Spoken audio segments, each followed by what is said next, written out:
안녕하세요, 여러분. 여러분의 사회를 책임지고 있는 이성용 선생님입니다. 드디어 이제 9단으로 넘어왔는데요. 문화에 대해서 배우게 됐어요. 첫 번째는 이제 문화의 의미와 특징에 대해서 배우게 됐는데요. 이거를 이제 배우기 전에 역시 지난 시간에 배웠던 거 선생님이 한번 물어봐야겠죠.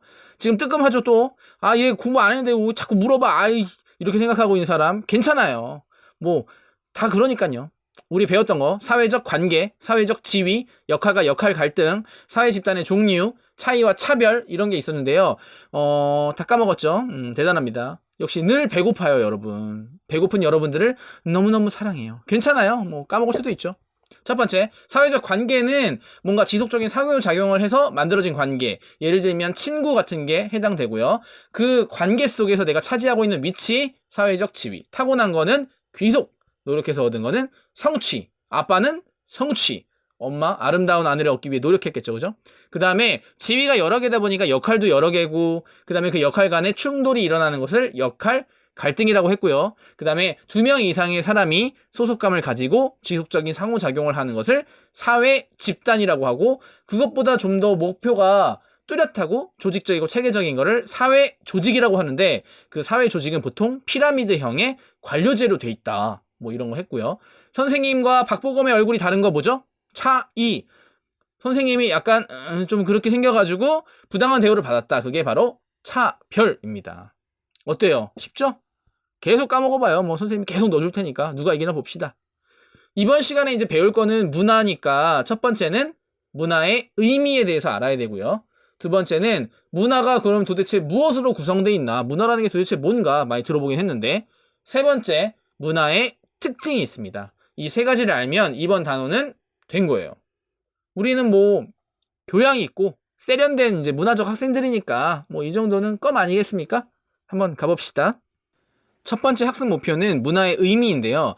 문화는 크게 이제 좁은 의미와 넓은 의미로 나눌 수 있어요. 근데 지금 여러분이 머릿속에 생각하고 있는 그 문화는 선생님이 생각하기엔 아마 좁은 의미의 문화일 가능성이 높은데요. 그 좁은 의미라고 하면은 보통 약간 교양이 있고 세련된 느낌이라고 생각하면 돼요. 우리 영화에서 그 부잣집 부인 나오잖아요. 그 부잣집 부인이 아줌마 여기 영자 신문 좀 갖다 주세요. 뭐 이렇게 말하거나, 뭐 미술관 같은 데 가가지고 뭐 피카소의 뭐 독특하고도 화려한 붓터치가 느껴져요. 1910년대 인상파 화가의 작품인가요? 막 이런 거 있잖아요. 이런 느낌.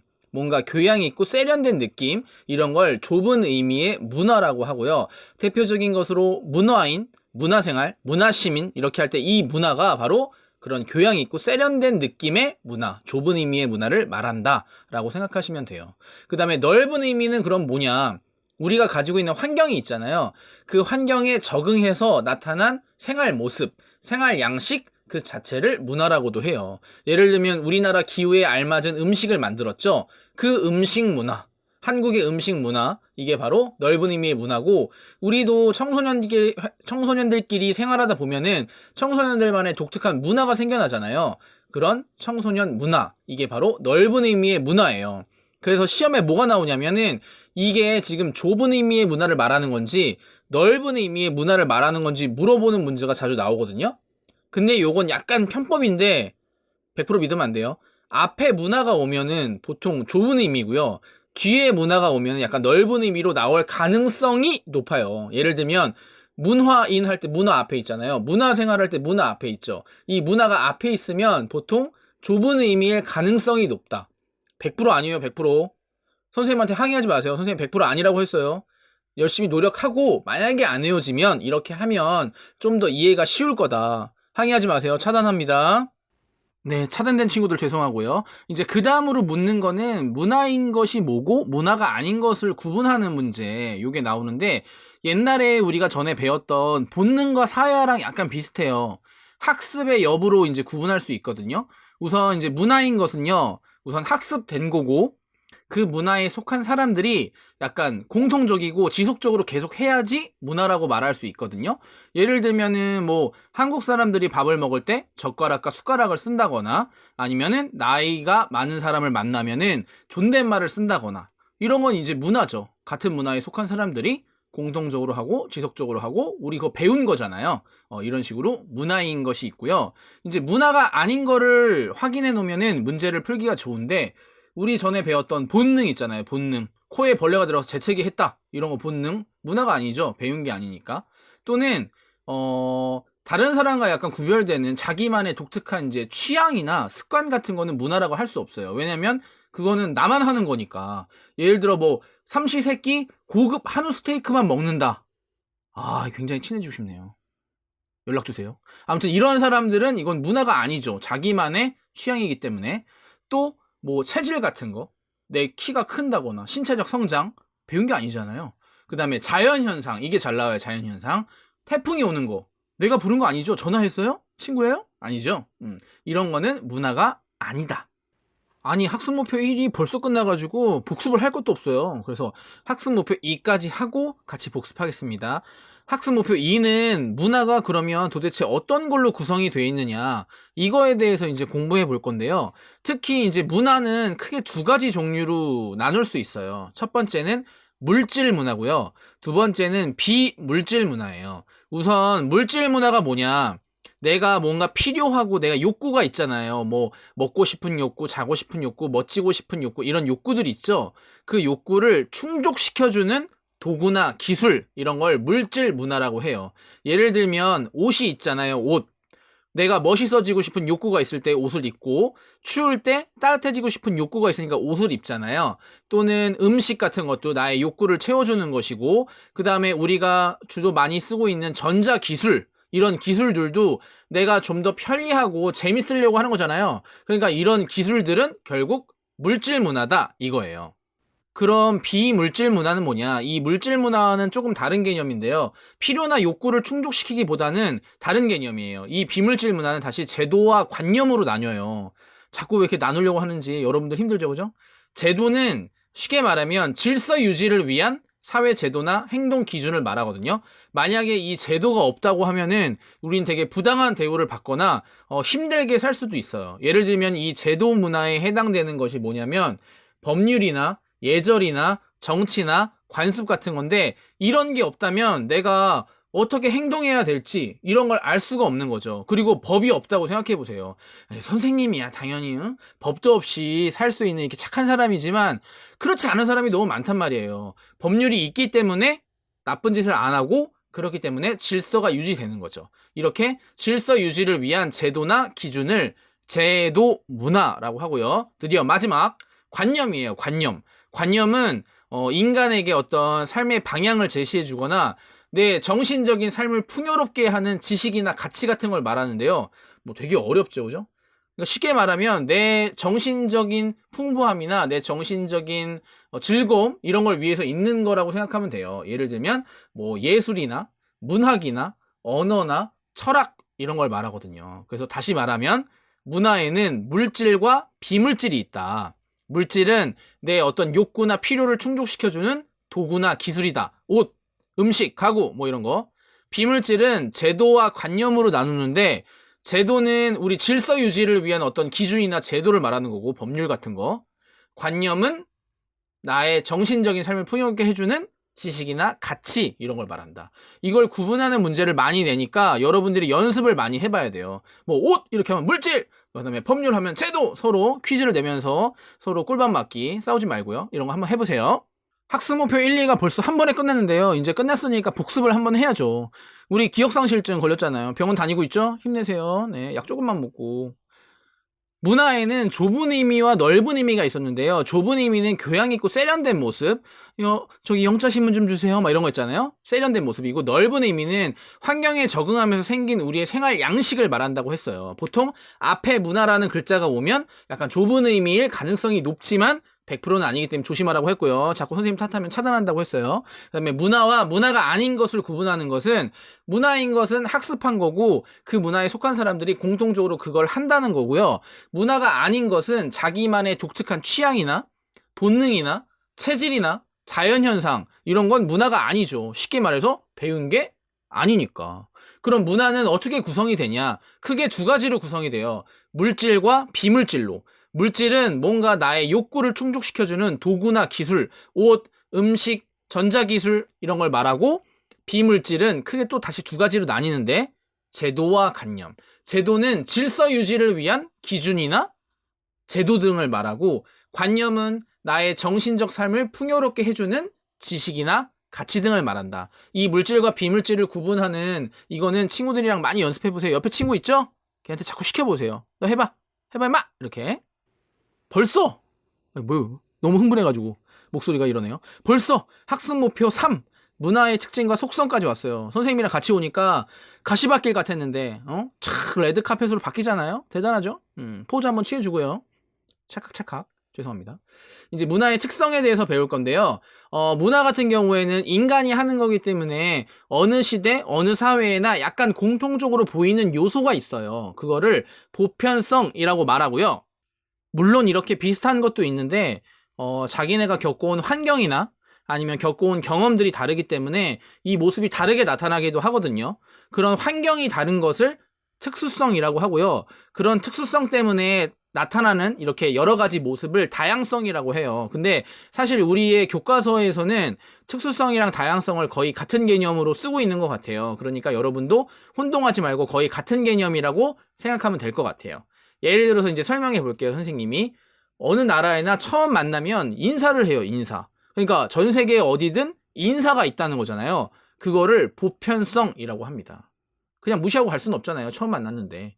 근데 그 인사를 하는 모습이 나라마다 다르죠. 예를 들면은 뭐 악수를 한다거나 서양에 가면 우리는 거의 허리를 굽혀서 인사를 하거나 그다음에 프랑스에 가면은 뭐 뺨을 이렇게 맞대서 인사하는 거 있잖아요. TV에서 봤죠. 뭐 그런 걸 한다는 거예요. 근데 그게 인사는 다 있잖아요. 그러니까 이게 보편성이고 인사하는 모습이 달라지죠. 이게 바로 다양성이라는 거죠. 그냥 재미로 얘기하면은 그 뉴질랜드에 가면 마오리족 있잖아요. 마오리족. 그 코를 맞대고 서로 인사하는 건데 그 코를 맞대고 인사하는 거는 같이 이렇게 숨을 나누면서 뭐 영혼과 뭐 우정을 교환한다. 뭐 이런 얘기래요. 근데 그 코를 만약에 3번 맞대면은 그 청혼이라고 하네요. 조심하세요. 가서 또 마오리족이랑 하다가 또 흥분해가지고 막 코 비비다가 또 청혼하지 마시고. 에스키모 같은 경우에는 뭐 처음에는 막 만나면 웃는데요. 막 이렇게 웃고 2단계가 아니라 2단계는 서로 이제 뭐 뺨을 치는 경우도 있다는데 여러분 하지 마세요. 부모님한테 또 하지 마시고 엄마 학교에서 뭐 에스키모 인사법 배웠어요. 이런 거 하지 마시고요. 그 다음에 악수를 하는 거는 옛날에 중세시대에 전쟁이 많았대요. 전쟁. 근데 저 사람이 무기를 가지고 나를 찌를 수도 있잖아요. 그러니까 무기가 있나 없나 확인하는 거예요. 이것처럼 역사적인 이 경험이 들어갔잖아요. 이런 식으로 역사적 경험 때문에 다양한 모습이 나오는 거를 다양성이라고 하는 거죠. 어때요? 쉽죠? 마지막으로 배워볼 거는 문화의 이제 속성인데요. 문화의 속성에는 공유성, 학습성, 축적성, 변동성, 전체성 이렇게 5가지가 대표적인데요. 되게 뭐 어려울 것 같아 보일 수도 있는데 이 단어 안에 이미 모든 게 다 포함이 돼 있어요. 그래서 공유성부터 보면 공유, 뭔가를 공유하는 거잖아요. 우리 정보를 공유하고 친구 간의 비밀을 공유하고 이런 공유를 하고 있으면 같은 문화를 공유하고 있기 때문에 저 사람이 이 문화 안에서 어떤 행동을 할지 사고를 할지 이런 걸 예측이 가능해요. 예를 들면 우리가 이제 시험이 다가오고 있잖아요. 그럼 제 친구가 저한테 엿을 줬다고 해볼게요. 그럼 나한테 합격하라는 뜻이구나. 고마워. 이렇게 할 수 있는데 외국인한테 엿을 줘보세요. 그러면 외국인이 What? 이렇게 하고 끝나겠죠. 그죠? 몰라요. 같은 문화가 아니기 때문에 엿을 주는 게 뭐 엿 먹으라는 건지, 그죠? 뭔지 알 수가 없단 말이에요. 또, 이제 날씨가 약간 차가워지면 엄마나 할머니들이 이제 배추를 많이 사잖아요. 배추. 그러면 우리나라 사람들은 그걸 보고 알아요. 이제 할머니랑 엄마가 김장을 하려고 하나? 이런 생각을 하는데 외국인들이 만약에 봤어. 만약에 그걸 마트에서. 배추를 되게 많이 사는 거예요. 그러면 아니 저 사람이 배추에 미쳤나? 이런 생각을 할 수 있다는 거죠. 같은 문화를 공유함으로써 그 시기에 그 비슷한 시기에 어떤 행동을 할지 예측이 가능한 걸 이거 공유성이라고 합니다. 2번째 학습성인데요. 이거는 너무 많이 말해가지고 좀 지겨울 것 같은데 배웠기 때문에 문화라는 거예요. 배웠기 때문에 문화라는 거예요. 어른애를 만나면 존댓말을 한 걸 배웠기 때문에 우리가 존댓말을 하는 거죠. 이렇게 문화에는 학습성이라는 게 있고요. 3번째는 축적성이에요. 축적이 무슨 뜻이냐면 계속 쌓인다는 뜻이거든요. 우리 전에 배웠지만 우리가 동물보다 힘이 이렇게 약한데도 동물을 지배할 수 있는 이유는 우리는 학습을 할 수 있고 그거를 쌓아놓을 수 있어요. 축적할 수 있어요. 내가 알고 있는 걸 내 자식에게 말해주잖아요. 그러면 걔는 그걸 공부할 필요가 없는 거야. 그러다 보니까 계속 지식이 쌓이고 다른 동물에 비해 훨씬 지능이 발달하게 되는 거죠. 예를 들면 이제 교과서에 예로 많이 나오는 게 휴대전화인데, 심지어 옛날에 휴대전화가 있지도 않았죠. 근데 휴대전화가 나왔는데 거기에 이제 처음에는 문자 되는 것도 되게 신기했어요. 막 문자 보내가지고 막 안녕하세요 그럼 답장 오고 뭐 애들이 오 이러고 막 그랬는데, 지금은 그게 아니잖아요. 그 기능에 더해서 뭐 영상통화도 되고 인터넷 검색, 요즘에 뭐 휴대전화로 안 되는 걸 찾는 게 더 어렵지 않아요? 스마트폰이라고 해가지고, 그죠? 그래서 이만큼 계속 기능이 쌓여서 나중에는 뭐 이 휴대전화로 뭐 할지 몰라요. 우리 뭐 이걸로 뭐 순간이동도 할 줄도 모르고, 그죠? 어떤 일이 일어날지 모르지만 어쨌든 이렇게 계속 쌓이는 걸 축적성이라고 한다. 그 다음에 네 번째는 변동성인데, 이건 더 쉽죠. 변동. 이미 다 단어 안에 있잖아요. 변한다는 얘기예요. 옛날에 쓰던 것들이 지금은 안 쓰게 된다거나, 옛날엔 안 쓰던 것들이 지금 쓰게 된다거나, 이런 식으로 문화는 계속 바뀌는 건데, 예를 들면 공중전화라는 게 있어요. 지금 휴대전화 얘기가 나왔으니까. 선생님 어렸을 땐 휴대전화가 없었거든요. 그럼 바깥에서 어떻게 하냐? 공중전화에 가서 동전을 넣고 집 전화번호를 누른 다음에 전화를 했어요. 근데 지금은 휴대전화 없는 사람이 어딨어. 제가 공중전화에서 전화하면 좀 이상하게 다 쳐다볼걸요? 이런 식으로 옛날에는 많이 썼지만 지금은 안 쓰잖아요. 이렇게 문화가 변동될 수도 있고, 요즘에 편지 안 쓰잖아요. 편지 써가지고 막 우표 붙여가지고 보내본 적 있어요? 거의 없을걸요? 이런 식으로 문화는 계속 변한다, 이거고요. 마지막에는 전체성. 이것도 뭐 단어에 다 있어요. 전체가 뭐냐, 전체. 문화는 마치 생물처럼 서로 간에 이렇게 손을 잡고 있다고 생각하면 돼요. 근데 그 중에 만약에 한 명이 변하잖아요. 그러면 그 변한 게 옆 사람에게도 다 변화를 줘서 결국 한 부분이 변했더니 전체가 다 변했다, 이 말이야. 예를 들면은 또 교과서에 예로 많이 나오는 게 인터넷이거든요. 선생님 어렸을 때는 인터넷이 없었어요. 근데 인터넷이 생기니까 강의도 이제 학원에 가서 듣기보다는 온라인 강의를 듣고, 쇼핑도 매장 안 가, 귀찮아, 온라인으로 하고, 그 다음에 뭐 정치도 이제 막 국민청원 해가지고 막 인터넷에 타닥 쳐가지고 우리 구청이 이상해요 막 이런 거 읽을 수 있고, 게임도 옛날에는 직접 오락실 같은데, 혹시 오락실 아시나요? 모르죠, 잘. 오락실 같은데 모여가지고 직접 같이 모여서 했단 말이에요. 근데 이제 그럴 필요 없잖아요. 야, 7시 접속 오케이? 뭐 이런 식으로 하나가 변했더니 전체 문화가 다 변할 수 있다는 게 전체성입니다. 끝. 벌써 끝났어요, 여러분. 어때요? 뭐 지루할 틈이 없잖아요. 이렇게 너무 고퀄 명강이 지루할 틈이 있었다고. 다음부터는 이제 업계 해줄게요. 업계 진짜로. 정신 못 차리게 해줄게요. 이제 끝났으니까 이번 시간 강의 한번 복습 빠르게 해볼까요? 너무 쉬워가지고 뭐 여러분들 다 알 것 같지만, 그래도 저는 여러분들을 끊임없이 의심해야 되기 때문에 한번 해보겠습니다. 우선 문화는 좁은 의미가 넓은 의미가 있는데, 좁은 의미는 어떤 느낌이야? 나 영자신문, 교양 세련된 거. 넓은 의미는 우리의 생활 양식을 말한다. 문화인 것과 문화가 아닌 것을 구분하는 가장 쉬운 방법은 뭐냐? 배웠냐 안 배웠냐로 하면 된다. 그 다음에 문화는 뭐로 구성되어 있냐? 물질 문화와 비물질 문화로 구성되어 있는데, 물질 문화의 경우에는 나의 욕구를 충족시켜주는 도구나 기술, 약간 구체적인 개념이라고 생각하면, 비물질은 제도와 관념으로 되어 있는데, 제도는 사회 질서를 유지하기 위한 행동 기준이나 제도, 법, 예절 같은 거고, 관념은 우리 삶의 방향을 제시해 주거나 내 정신적인 풍요로움을 위해 있는 뭐 예술이나 철학이나 문학이나 언어 같은 것들을 말한다. 근데 문화의 특징은 어떤가? 어느 시대에 가더니 인사가 있어. 안녕하세요 이렇게 인사하잖아. 그게 있는 거는 보편성. 근데 그 인사하는 모습이 다른 거야. 어떤 데서는 뭐 뺨을 치고, 뭐 어떤 데서는 코를 비비고, 뭐 뺨을 부비고 난리 나잖아요. 이렇게 여러 개의 모습이 나타나는 건 다양성이다. 어느 시대에나 있는 거는 보편성. 근데 그 모습이 다르다. 이거는 다양성. 문화의 속성에는 크게 5가지가 있는데, 같은 문화에 살고 있었더니 너는 내 손바닥 아니야. 너가 알고 있는 거 내가 다 알아. 이게 바로 공유성이죠. 엿을 주면 합격하라는 의미구나, 이렇게 아는 거. 그 다음에 내가 배운 거다. 학습성. 휴대전화가 옛날엔 기능이 별로 없었는데 계속 늘어나네. 축적성, 쌓인다는 거죠. 옛날에는 공중전화 많이 썼는데 지금은 안 쓴다며요. 변했어. 시대가 변했지. 이렇게 할아버지들이 얘기하잖아. 변동성. 그 다음에 문화는 마치 생물체처럼 연관이 돼 있기 때문에 하나가 변하면 다 변해. 인터넷이 발견되었더니 온라인 강의를 한다거나 온라인 쇼핑을 한다거나 여러 가지 전체의 변화가 일어났다. 전체성. 이렇게 5가지 속성으로 정리해 볼 수가 있습니다. 어때요? 이거 뭐 문화 박사 된 것 같지 않나요?